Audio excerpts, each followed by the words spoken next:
انصاف کے متلاشی یہ معصوم بچے ہیں مرحوم روہیل گلزار کے، جو کہ رہائشی تھے ٹاؤن شپ سیکٹر A2 لاہور کے۔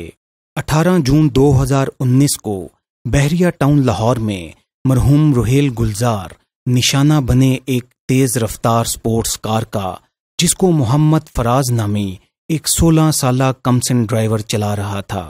ڈرائیور کے پاس نہ تو لائسنس تھا اور نہ ہی گاڑی رجسٹرڈ تھی۔ گاڑی کی رفتار اس قدر تیز تھی کہ مرحوم روہیل گلزار گاڑی کی ٹکر سے موقع پر ہی دم توڑ گئے۔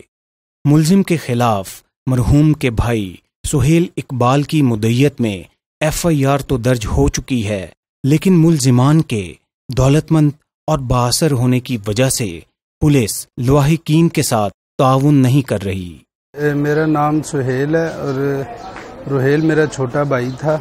وہ بروز منگل اپنے کام کے سلسلے میں بحریہ ٹاؤن گیا ہوا تھا، تو جہاں پہ اس کا کار ایکسیڈنٹ ہوا۔ جو کار تھی وہ اس کا ڈرائیور بھی ابھی کم عمر کا تھا اور نان رجسٹرڈ کار تھی، نہ اس کا لائسنس تھا، تو اس نے بڑی بے دردی سے آلموسٹ 150 کی سپیڈ کے اوپر میرے بھائی کو ہٹ کیا کہ میرا بھائی وہیں پہ دم توڑ گیا۔ ہمیں جو پتہ چلا ہے کہ اس کا جو باپ وہ بہت امیر شخص ہے، تو جس کے بہاف پہ پولیس جو ہے اس کو پراپر جو ہے وہ اپنا پروٹوکول دے رہی ہے، تو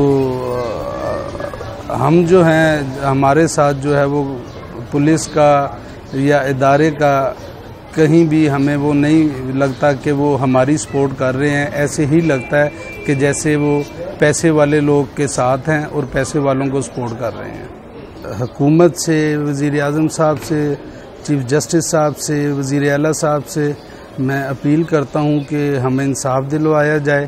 میرا چھوٹا بھائی جو ہے روہیل، اس کے 4 بچے ہیں، تو میں حکومت سے اپیل کرتا ہوں کہ ہمیں جو ہے اس چیز کی یقین دہانی کرائی جائے کہ ہمیں انصاف ملے گا۔ مرحوم روہیل گلزار کے لواحقین اور ان معصوم بچوں کی نظریں ہیں سپریم کورٹ کی جانب کہ ان کو انصاف کب ملے گا۔